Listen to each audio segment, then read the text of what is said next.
volta com o programa em pauta, debatendo a situação dos hospitais filantrópicos e a situação da saúde em geral no estado do Rio Grande do Sul. Aqui ao meu lado o diretor do Simers, o Dr. Jorge Eltes, e a Elita Hermann, que é presidente da Associação dos Hospitais Filantrópicos da região do Vale dos Sinos.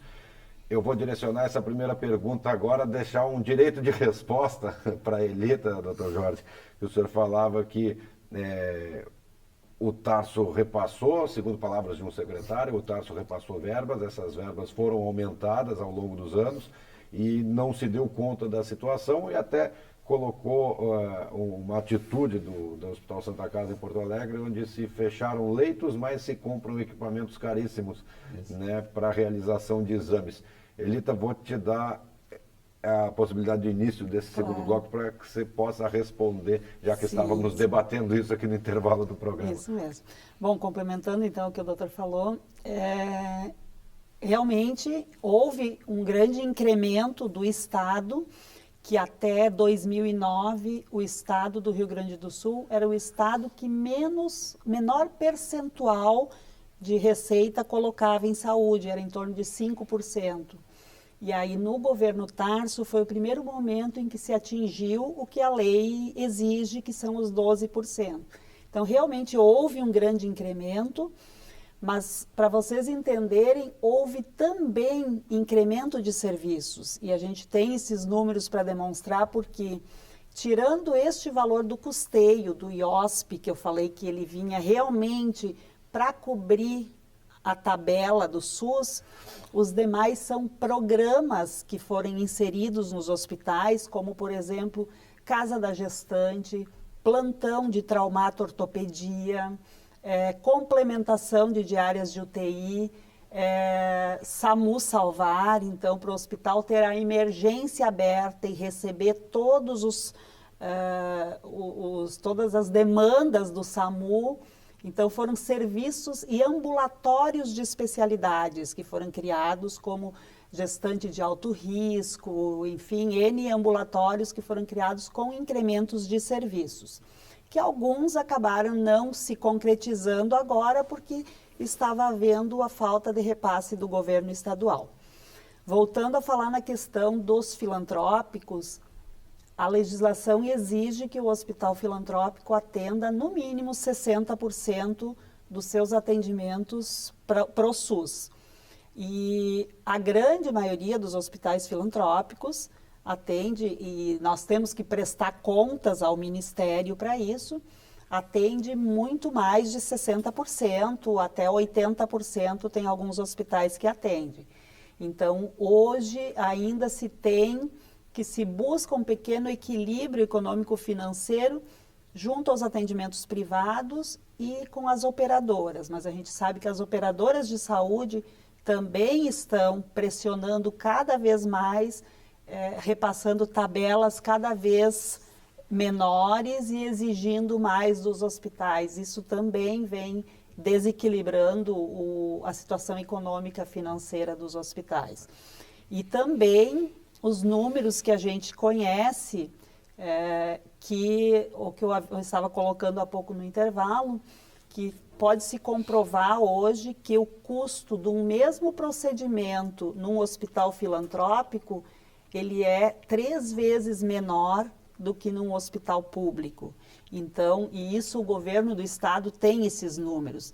Ele sabe que para ele é melhor comprar estes procedimentos numa instituição privada filantrópica do que abrir novos hospitais públicos, onde o custo é bem mais elevado.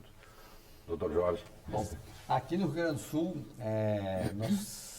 a grande maioria dos hospitais são hospitais filantrópicos. A rede pública de hospitais é pequena, ao contrário de outros estados que a rede pública é bem maior, como São Paulo, Rio de Janeiro, Minas Gerais. Aqui no Rio Grande do Sul tem essa característica que o número de hospitais filantrópicos é bastante grande.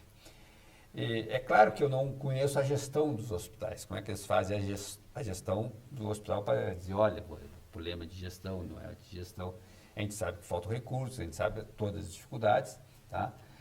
Mas eu estava presente numa audiência pública que foi realizada na Assembleia Legislativa no início desse ano, para justamente quando o governo cortou aqueles repasses de verbas para os hospitais filantrópicos, aquelas verbas do ano passado, né? Sim. Não tinha havido repassado. E eu eu fui lá, inclusive, junto com os hospitais para defender que tinha que repassar, porque realmente não, os hospitais precisam de recursos. Mas a argumentação do secretário de Saúde, João Gabardo,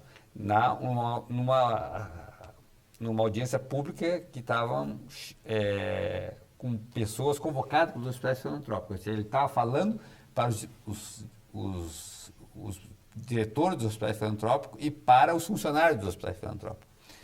E ele argumentou isso, que tinha aumentado 600% o que tinha se aplicado no hospital filantrópico e que o problema era claramente de gestão. Disse ele. Ninguém gostou, foi vaiado, etc. Bom, eu não tenho como entrar nesse mérito de saber se o problema é de gestão, não é de gestão, né? E que se o dinheiro que foi enviado é suficiente ou não é suficiente. O que a gente sabe que tem essa crise, que não é só dos hospitais filantrópicos, né? Existe uma crise geral, os hospitais públicos, o Hospital Centenário está com dificuldade, né? Os médicos lá e os outros funcionários estão recebendo atrasado, chegou a haver uma paralisação dos funcionários e de todos os funcionários do município de Novo Hamburgo, não foi só do hospital, professor, enfim. E mesmo para uma paralisação que durou mais de um mês, eu acho, mesmo assim não se resolveu e a Prefeitura de São Leopoldo continua pagando atrasado. Então, é uma situação complexa, difícil, né? E que, infelizmente, a gente não vê solução a curto prazo, né? Ainda mais, como eu falei no início do programa, que o ministro da Saúde, Arthur Prior, ex-ministro agora, né? Disse que se mantido o orçamento para 2016, a saúde vai entrar em colapso. E aí é tudo, não é só o hospital filantrópico, público, é a rede básica de atenção, enfim. Ele prevê uma situação de catástrofe na saúde pública. O senhor falou do Hospital Centenário. Nós fomos até a cidade de São Leopoldo para mostrar justamente como é que está a situação do Hospital Centenário, que vive uma maneira de abre emergência, fecha emergência, está superlotada, consegue se esvaziar um pouco, abre novamente a emergência, mas em menos de uma semana se fecha de novo. O último quadro parece que eles têm uma capacidade, eu acho, de 26 ou 27 leitos, né, para internação de emergência. Já estavam com 56 pessoas dentro da emergência, chegaram a esse pico, né, de internações. Vamos dar uma olhadinha na matéria que foi produzida pela repórter Vanessa Schmidt, justamente sobre essa situação da superlotação da emergência do Hospital Centenário em São Leopoldo. A superlotação do setor de emergência do Hospital Centenário já pode ser percebida desde a recepção. No último final de semana, a direção da Casa de Saúde anunciou o fechamento do pronto-socorro. Nós estamos com ela fechada já desde o final de semana, tá? E está com superlotação. A quantidade, ela varia todos os dias. Hoje nós estamos, por exemplo, com 54 pessoas. A emergência do Hospital Centenário tem capacidade para atender até 26 pacientes. O setor é fechado quando apresenta acima de 36 pessoas em atendimento. E devido a essa superlotação, somente os casos mais graves são atendidos. Com o fechamento da emergência, a instituição hospitalar busca preservar as condições mínimas de atendimento aos pacientes, já que com a superlotação, a infraestrutura do local fica comprometida e falta espaço. E as outras a gente vai alocando com macas, que não é o melhor atendimento, mas também não deixamos de atender, tá? Por isso que nós pedimos que a população venha realmente só em casos muito graves e que eles se dirijam às unidades básicas de saúde, porque lá eles têm atendimento também. Um dos motivos que gera essa movimentação é a falta de recursos por parte do governo. Desde o ano passado, os atrasos nos repasses chegam a R$ 3.600.000. Conforme a administração da unidade, todos os meses, o Hospital Centenário tem um custeio de R$ 4 milhões com a folha de pagamento dos funcionários, que é paga pelo município, e mais R$ 3.200.000 com medicamentos e infraestrutura, que deveria ser repassada pelo governo estadual. No entanto, esses repasses são inferiores e não cobrem as despesas mensais, o que gera um déficit ao hospital. Porque é uma consequência, né? O hospital não recebe, o hospital acaba atrasando os fornecedores. Por enquanto, não temos tido falta de medicação nem nada. Estamos administrando, esperamos não chegar. Reduzimos 19 leitos já aqui dentro do hospital, tá? Até porque vamos passar por uma reforma também, mas reduzimos como contenção de despesas, sim. Né? Infelizmente, não tem como tu ter uma demanda e não ter como pagar. Se nós atrasarmos os fornecedores, eles não vão nos bancar muito tempo. Até que o volume normal de pacientes seja restabelecido na emergência do Centenário, a solução é os usuários buscarem atendimento nos centros de saúde da região. É bem precário.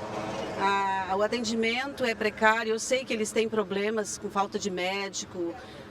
Falta tudo ali. Eu já fui atendida, é um descaso com a população.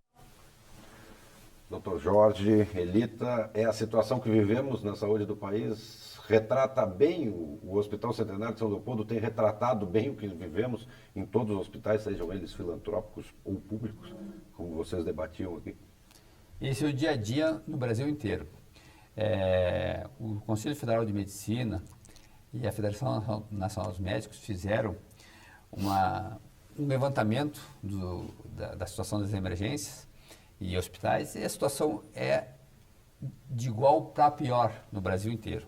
E aqui, eu posso falar daqui, eu trabalho em Porto Alegre, e eu sei que eu trabalho em emergência, que quando a gente quer transferir algum paciente da emergência para o hospital, é uma dificuldade. Várias vezes a emergência do clínico está fechada, a emergência da Santa Casa está fechada, a emergência do Conceição fecha. Então, é uma situação de caos, porque como é que uma emergência do hospital vai ficar fechada? E o que acontece muitas vezes, eu trabalho no pronto atendimento Cruzeiro do Sul, é que como não tem vaga nessas emergências, nessas UTIs, o SAMU leva casos de UTI para ser atendido num pronto atendimento ali na Vila Cruzeiro do Sul. E nós temos que ficar com esse paciente de UTI, sem condições de UTI, até que se consiga uma vaga de UTI, às vezes por 1, 2 dias ou mais. Então, isso mostra o descalabro da situação da crise da saúde. Isso aí, a saúde, hoje, resumindo, ela tem problema de financiamento, que o governo federal passa, enfim, é a quem, mas tem problema de gestão da administração pública. Né? Os gestores públicos são, normalmente, quando se indica um secretário da saúde, para o município, para o Estado ou um ministro, se indicam uma série de CCs que vão compor o Ministério, a Secretaria Estadual e Municipal de Saúde, que são indicações políticas. Não existe um quadro de carreira de gestão nisso aí. E isso, enquanto não resolver isso aí, não vai resolver o problema da gestão. E se não resolver o problema da gestão, mesmo com dinheiro, vai ser difícil resolver o problema da saúde. Elita? Pelo que a gente viu na reportagem, aí, o que a gente conhece do dia a dia, existem 2 situações. Primeiramente, uma que ainda, infelizmente, muitas situações que estão nessas emergências não deveriam estar aí. Poderiam estar sendo atendidas em unidades básicas de saúde, nessas UPAs, poderiam estar sendo resolvidos casos de menos complexidade fora das emergências hospitalares. Isso seria o primeiro passo. E o segundo é, como o doutor falou, essa questão de gestão pós, a regulação destes leitos, porque uma emergência hospitalar ela é para prestar o primeiro atendimento e depois esse paciente tem que ser enviado ou para uma UTI, ou se é um caso cirúrgico, para cirurgia, e tem que haver este respaldo por trás para onde os hospitais possam enviar. Então, 26 leitos de emergência, eu não vejo que sejam tão poucos leitos, mas é porque o paciente ele não pode permanecer mais de 24 horas ou mais de 12 horas numa emergência. O nome já diz, é uma emergência. É uma emergência. Estabiliza o paciente e encaminha ele para dar continuidade. E isso que acaba não acontecendo, porque não existe, a regulação não consegue enviar, porque não tem leito suficiente de UTI, não tem o respaldo na alta complexidade suficiente para receber esses pacientes e retirar das emergências hospitalares. É uma reação em cadeia dentro do hospital, isso aí? É uma situação que não tem solução, porque ela, na realidade, é um dominó, né? Ela cai uma peça e tranca tudo. vai passando de setor em setor. Vocês veem saída hoje, na avaliação de vocês que trabalham, estão lá dentro de hospitais, vocês veem saída para a saúde pública brasileira? Para que a gente possa melhorar e subir um pouco esses degraus, né, para que a gente melhore no atendimento, na questão de aparelhagem, na questão de salário, de pagamento das despesas, enfim, há solução na visão de vocês para que a saúde pública brasileira possa melhorar? Sem investimento, não tem solução. Realmente, saúde tem um custo elevado. O SUS é um sistema interessante, que ele dá cobertura para todos os indivíduos, independente da complexidade. Ele é um sistema bom, mas ele precisa de recursos financeiros para se manter. Então, tem que se investir mais em saúde, sim, para uma solução. A curto prazo, a gente não vê uma solução. Até uma piora, porque já houve redução para o orçamento do ano que vem em nível federal no percentual de saúde. Então, tende a piorar provavelmente em 2016 ainda essa situação. Certo. Doutor, antes da gente encerrar, sua palavra, o senhor de saída. A gente fez um movimento que conseguiu 1 milhão de assinaturas para que fosse aumentado a 10% da Receita da União a se aplicar em saúde. Infelizmente, o Congresso manobrou e o governo só aplica 4%. Então, a solução passa primeiro por isso, por aumentar o financiamento. E passa também pela questão de melhorar a gestão.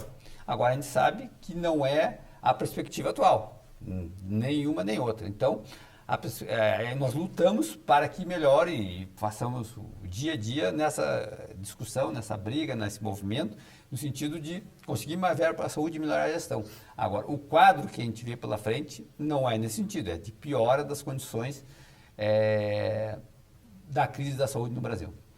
Só para complementar isso, eu queria colocar que isso realmente, quando fala em falta de gestão, é realmente a falta de continuidade. O que a gente tem hoje são projetos de governo e não projeto de Estado. E a cada 4 anos, esses projetos se encerram e se começa tudo novamente. Tá certo. Felizmente, nosso tempo acabou. A gente poderia ficar debatendo esse assunto aí, eu acho que por muitos e muitos anos, né? Até que, quem sabe, um dia a gente chegue numa situação de qualidade da saúde pública brasileira.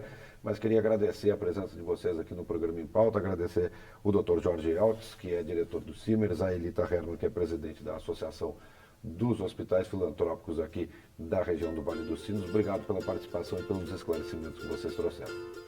Obrigada a vocês. Obrigado. Tá certo. O programa Em Pauta dessa semana fica por aqui. A você que nos acompanhou, obrigado pela sua audiência e até a semana que vem.